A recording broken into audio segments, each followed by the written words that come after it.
Welcome to the Light Cellar Podcast, brought to you by Light Cellar, a place where you can learn to find and craft your own food and medicine. In this interview series, you will meet a range of characters in the health and wellness space that are bringing light to your everyday. You'll hear from a number of different experts on a wide variety of topics. We have several different series within the podcast, including our Wild Wisdom and Storytelling with Blaine Andrusik, the Rays of Light, inspiring wellness in the community, plus solo casts, Q&As, and other topics for you to enjoy. You can find this as a video version, as well as the audio on any of your favorite platforms. Be sure to like, subscribe, and share this with somebody you know who will benefit. You can also shop online at lightcellar.ca. All right, welcome to another edition of Herbal Highlights with Angela Bewick and Malcolm Saunders. Yeah, cool. Well, it's been a good week. It's been a great week. Happy New Year to those who honor the Gregorian calendar, which is pretty much all of us. Well, we follow it. I don't know if we honor it. Yeah. That's true. We follow it. Yeah, we're kind of forced to. It's another fiat. By decree. By decree. Thou shalt. Yeah. Anyways. But it's nice. It's a nice time of year. Good time to be with family and connect with nature. You did a lot of that. I did a lot of that. Mm-hmm. I hope you, dear listeners / watchers, did that as well. Yeah. Okay, so we're going to focus on two herbs in our conversation today. And then for Herb of the Week, or Herbal Term of the Week, we came up with the same one. Independently. We're like, so what's your word? And yeah, we got the same one. And this first herb we're going to talk about actually they're both extremely relevant to the season for their own different reasons. So which one do you want to talk about first? Let's go in alphabetical order. Yeah. Okay, that makes sense because the herb term of the week relates more to the second one too. Yes. Okay, so chaga. That's what we're talking about right now. Denis, he was actually just out harvesting chaga. Winter is a great time to harvest chaga. Where did he harvest it? He goes up, I can't tell you exactly. Okay, right. It's a secret. Yeah, but essentially, if you don't know... it's in Alberta. Yeah, 100%. Okay. And primarily grows on birch. So easier in the winter because there's no leaves to see? Or to block? Yeah, and it's just a better time of the year for the tree and for the mushroom to harvest it. Okay, because the tree's kind of in hibernation mode. Yeah. And we don't ever want to damage the tree with our chaga harvesting. That's right. Which is why it's very sacred medicine. Yeah, and I'll just say, the source of this chaga and what we bring in, I wouldn't say 100% of it is done this way, but a good majority. We work with a guy. We've got harvesters in Ontario, also on the East Coast. But specifically, when we get it from Ontario, he will focus on areas that are getting clear cut.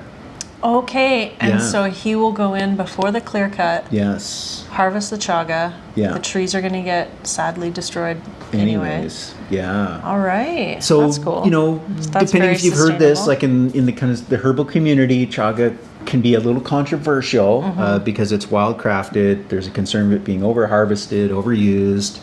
And I say we lose more chaga to deforestation than anything else. And if we start to value these non-timber forest products, we're going to value our forests more. It's a very powerful medicine. Do you need it every day? No.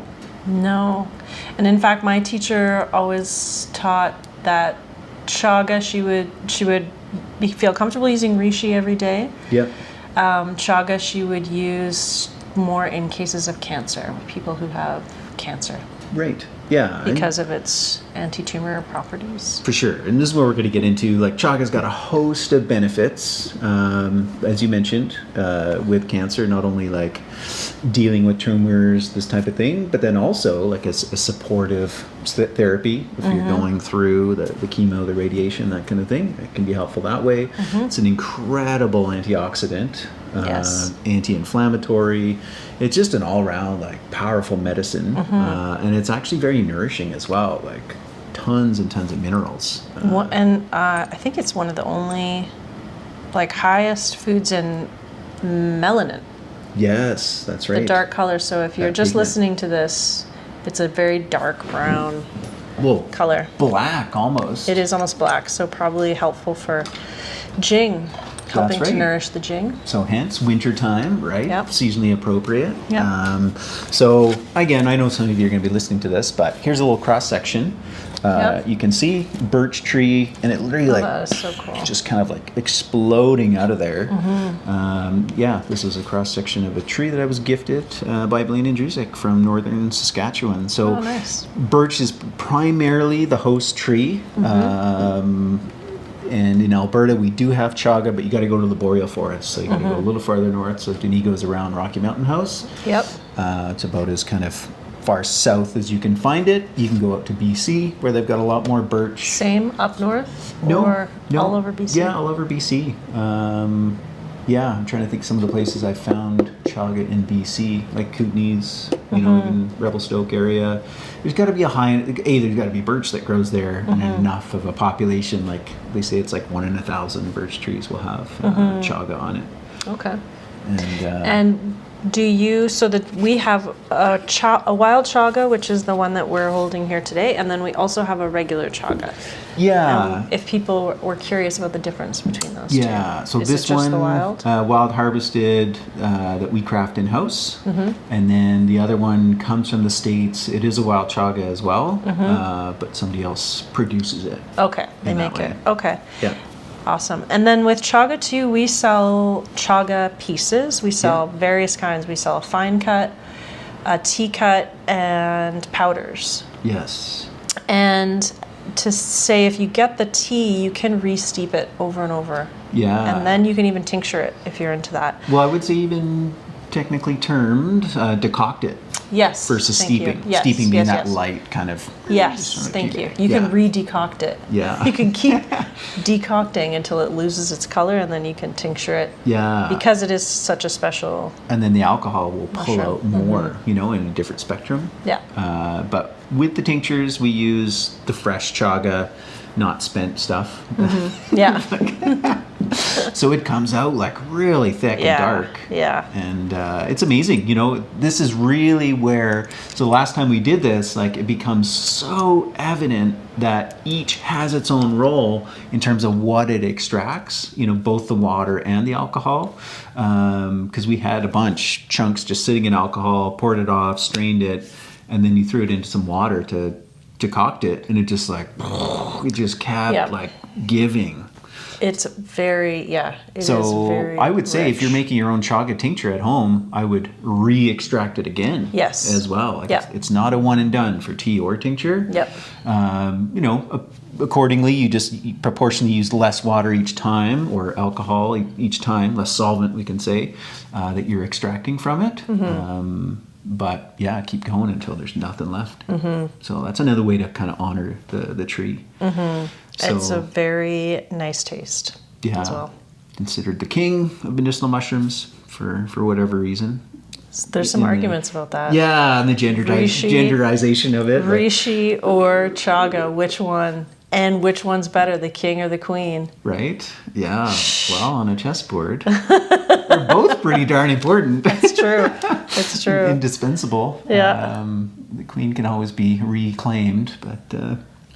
Classic. Anyways, Anyways. a beautiful, beautiful tincture. Yeah. Yeah. So, you know, what do the books say about it? You know, what do we hear on the floor? Okay, so there's a lot, the kind of the cancer therapies we talked about, the antioxidants, the minerals, anti-inflammatory. Cordyceps often gets so much credit for, you know, being like the athlete's mushroom and this kind of thing. There was a study where they fed chaga to mice, and it increased glycogen in the muscles and the liver. So the mice, as a result of that, were able to swim longer. I don't know what they were doing in the experiment, but... Toilet swimming mice, I bet. Yeah, so it boosted their, let's call it athletic performance. Their energy, and it energy decreased lactic acid. Oh, wow. As well, right? So that's amazing for somebody who does training and physical performance. Like, I would go cordyceps and chaga based upon that. And a couple things I know about chaga, just it is a wonderful stomach remedy. If someone has an upset stomach, it's a really good remedy for that. It is also There was a study, and I need to look more into it to see what it was about, but with chaga and psoriasis. Okay. It being really, really beneficial Right. to help ease the symptoms of psoriasis. So Yeah. Do you think there's anything going on with the doctrine of signatures? Like, yeah, definitely in terms of like The tumor cancerous thing. tumor growth, Yeah. but then also, right, like coming out of the skin, the bark of the tree, right? yeah, Yeah. yeah, I think there is. Yeah. So the other thing I want to talk about, Robert Rogers, arguably one of the best kind of authorities on mushrooms, medicinal mushrooms specifically, but fungi, lichens, you name it. The man is so knowledgeable, written so many books. He says, and I quote, like, sure, I can quote you on this, Robert. Like, all mushrooms are immunomodulating. That's what he says. Period. Full stop. Yep. Okay. I believe it. Even your button mushrooms, this, that, and the next. Okay, I believe it too. And anecdotally, hearing from naturopaths, as well as an article I just referenced, and maybe they also have anecdotal, whatever it is, that chaga is more of an immune stimulant, and that it can cause issues with people with autoimmune because it is more stimulating versus modulating. Reishi, hands down, not even a question, immunomodulating. Okay, so we need to look at that psoriasis study because that's an autoimmune condition. Yeah. But I wonder if it had to do more with the melanin, Right. possibly. Yeah. Which or helps reactions, support right? the skin. Yeah. So many questions. So there we go. That Yeah. one is it's up for debate. Yeah. Is it my own personal sense is it's more stimulating. Like I'll reach for this, like, okay, got to build up the defenses. So prior to, but there's always the debate about when you're already sick, do you Yeah. take an immune stimulating herb because you don't Right. want to empower the viral or whatever your beliefs are around the viruses and bacteria. I know we've heard a lot. Yeah. But yeah, that is something to consider. So maybe then if you're actively sick, you might want to go more for like reishi or cordyceps or a different kind of mushroom. Right. This one would be a great protective Yeah, mushroom. leading up to. Yeah. Yeah. So then another one that's kind of a caution. I wouldn't say it's controversial by any means. It is high in oxalates, okay. and that the alcohol extractions, tea is fine, not as big of a deal, but typically, especially the concentrated powdered extracts, Yep. that could be an issue. And again, it's one of those things of like, you don't need chaga every single day. No. And I think that's maybe where it wins out again over reishi. Yeah. A lot of people have no question reishi every single day. Yeah. Chaga, let's just pull it out. It's like the big guns, Yeah. use it when you need it kind of thing, for all the reasons, including, the oxalates and kind of the stress on the kidneys that may cause if consuming large amounts over a long period of time. Yeah. Yeah. Good. Beautiful. But love it. What an amazing medicine. Very good. Yeah. And it super tastes lovely. grateful. Yeah. And, for all the slack it gets, like, we got to give it some credit for, sure, like people like, I know people like, oh, put it down. It's so trendy. I go into little cafes and chaga, and it's like, but hey, it's turning people onto plant medicine. It's turning people onto medicinal mushrooms. Like, it's had that power. It's had that appeal. And I think it's more than a fad. It's more than a trend. It's like deep healing medicine. If that's what's done it, if that's what's got people into this realm and keeps them well, like, power to them Yeah. and chaga. And I am happy to say, because it's such sacred medicine, that we have sustainably Right. sourced it. Yeah, So if you're going to some place where it's like, where did they get this chaga? Right. Is it?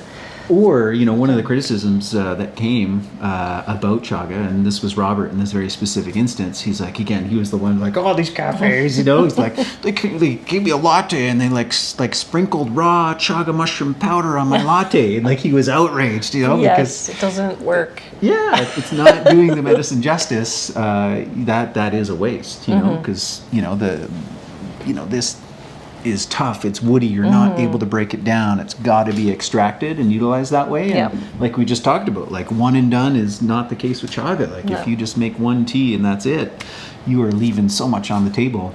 Yep. So Yeah. to be used, revered, respected, honored, it's a great herb. Yeah. So Very happy. our next one, moving down the alphabet.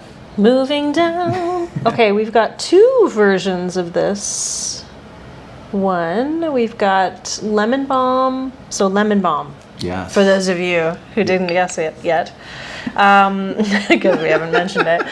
Lemon balm. Of the thousands of herbs. What one are we going to talk about? Which one are we doing now? Yeah. Lemon balm, and then we have a really cool tincture that's a lemon and lime balm. Yeah. So a lot of people don't hear about lime balm, Malcolm. Yeah. Is it the same? Essentially. Yeah. Yeah. Like essentially. lemons and limes. Yeah. Well, and like very similar and properties. Mint, I think would be another great example. So lemon balm is in the mint family. It's got that square stem. It's very similar characteristics. Like, yes, there's peppermint, spearmint, chocolate mint. You know, like orange mint. Da da da da da da da. And I think it's one of those types of variations. Yeah. It's a beautiful plant. Yeah, very similar properties. The lemon, the lime balm. I actually accidentally started growing lime balm. Maybe it wasn't accidentally, but I had lime balm seeds. I was like, okay, let's try it out. And I fell in love with it just as much as the lemon balm.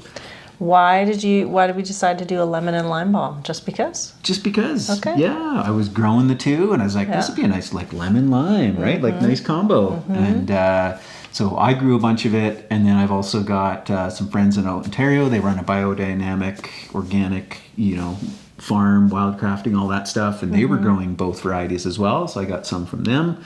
One thing interesting to note about it is it's best fresh. Like you can still get a good quality dried herb, but it's night and day difference. It does lose some of its. It does lose, potency. Yeah, it's true. When dried. This was fresh. Our tincture was made? a mix. Okay. Yeah. So fresh and dried is in there. Yeah. That's it's good. same with the hydrosol as well. Yeah. Oh, nice. Because I know there is benefits to the dry as well. You're right. Some. Yeah, it's true. I mean, but it's more probably in terms of the constituents, not so much the flavors. Right. Usually best. And potency, right? I was going to say alive. Fresh. Yeah. Alive. This is a nice herb. The Latin name is Melissa officinalis. So probably a lot of people have heard of Melissa. It's a very common essential oil. You know Melissa. She's great. She's a great gal. It's a really common oil. So a lot of people use the oil on cold sores. Yeah, Really, it's antiviral. A very powerful antiviral, which makes it a nice one for this time of year. Yeah. And it can be a nice application with the hydrosol because it works on all herpes. And all herpes, all of them, even the ones you don't want to tell your friends about. Or you wouldn't necessarily want to apply essential oils. Right, because it might be a delicate tissue area. Yeah, so the spray, the hydrosol. Because you've still got some of the oil properties in it. That's excellent. Yeah. I mean, are you making a mental note here? I don't need this. There is, it's also a lemon balm. It's a sunshiny. It is. Happy. Yes. So it's good for anyone who gets seasonal affective disorder, which is, can be happening this time of year, especially on a gray day like today. Yeah, and that could be in the form of, a tea or... Yeah, just spritzing, breathing. Yeah, just letting that kind of... Oh, that is nice. Spark things up. And tincture as well. I'm going to taste some of this tincture. Yeah. Sorry, listeners, you can't watch me taste this tincture.